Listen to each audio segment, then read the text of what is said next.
Apa kelebihan dia bila tuan-tuan buat macam tu maknanya satu ruangan tuan tarik daripada DB. Bismillahirrahmanirrahim. Assalamualaikum dan salam sejahtera. Alhamdulillah bersama saya lagi Madil Engineering.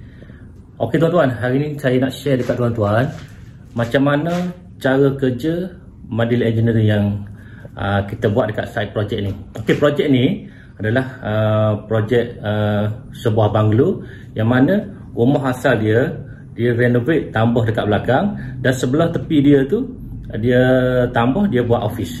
Okey, jadi dekat rumah ni ada 3 DB. Satu DB asal dekat rumah lama, satu DB yang kedua dekat bahagian dapur, dan DB yang ketiga kita cover dekat bahagian office. Jadi saya akan terangkan satu persatu, jadi tuan-tuan boleh tengok macam mana cara kerja Madil Engineering buat untuk rewiring satu rumah banglo ni, dan dekat tepi dia ditambah sebuah office. First sekali saya nak share dekat tuan-tuan yang mana DB yang kedua untuk bahagian litar cahaya. Okey, litar cahaya ada 4 litar dekat DB nombor 2 ni, yang mana dekat yang litar yang pertama ni dia cover dekat bahagian laundry ni. Okey, sini ada 1 point lampu downlight. Okey, kita dah fitting dah sini. Okay, lepas tu dia ada 1 point exhaust fan. Lepas tu dia ada 1 point lampu panjang dekat luar ni. Okey, lepas tu nanti kita akan tambah lagi. Dia ada lampu panjang dekat sini 1. Lepas tu ada kipas.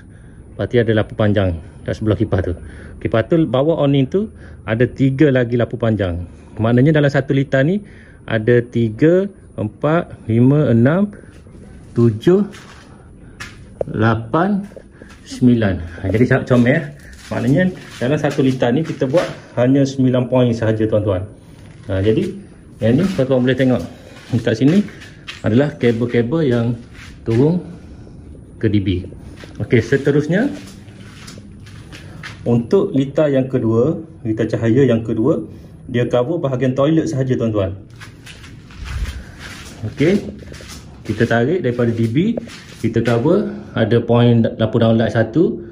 Tengah ni kita buat 1 exhaust fan yang sedup untuk keluar daripada ceiling.